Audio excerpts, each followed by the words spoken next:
Mga farmer, good morning.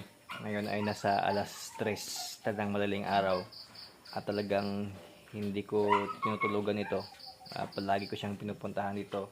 At ngayon, pagdating ko dito sa kanyang kulungan ay nakatayo na siya. Yan, kung nakita nyo. Kumakain na siya ng dahon ng kamote na iniwan ko lang dyan kanina. Yung mga bandang alas 11 ng gabi. At ngayon, ay nasa madaling araw na. Yan. Unti-unti lang kumakain yung ating alaga at nakatayo na yung kanyang kasama. Yan, tulog yung sa kabila, gising dahil naingayan sa atin. Ang importante ngayon, si Mima ay unti-unti nang kumakain, pero pinipili pa niya mga farmer yung dahon ng kamote. Hindi siya kumakain ng feeds.